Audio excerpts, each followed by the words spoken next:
Antoine Galland translated the stories of the Thousand and One Nights from Arabic into French. These tales have captured the imagination of readers around the world. Ali Baba and the 40 Thieves, Aladdin and His Wonderful Lamp, and Sinbad the Sailor are household names, and their stories are only the most famous of the 1001 told by Scheherazade to the Sultan during the 3 years of their marriage. English-language translations of both the French and the original Arabic soon appeared in England in the 18th century. By the early 19th century, several editions of the complete tales appeared with illustrations made especially for the publication, allowing eager readers to see the characters for the first time. In 1804, Robert Smirke painted monochrome ink drawings which were engraved onto printing plates for a 5-volume edition edited by Edward Foster.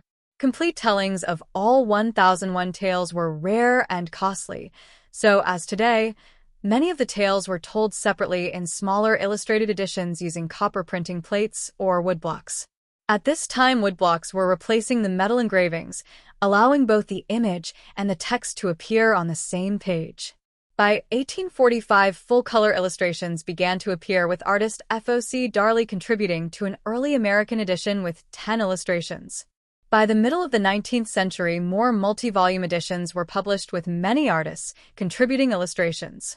The 1863 to 1866 editions of Arabian Nights Entertainments, published by George Routledge and engraved by the brothers Dalziel, contained 852 illustrations by famous Victorian artist John Tenniel, the original Alice in Wonderland illustrator, John E. Millay, one of the founders of the Pre-Raphael Brotherhood, A.B. Houghton, J.G. Pinwell, and Thomas Dalziel supplying color illustrations.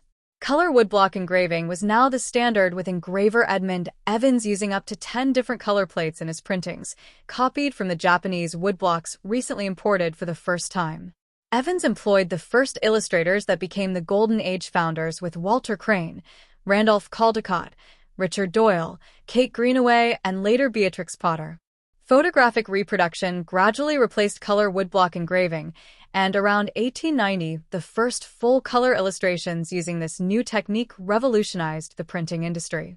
Artists no longer needed to have their paintings engraved, but were free to compose just as they would for an oil or watercolor painting. The golden age of illustration was now in full swing, with hundreds of different editions of the Arabian Nights tales published in deluxe editions.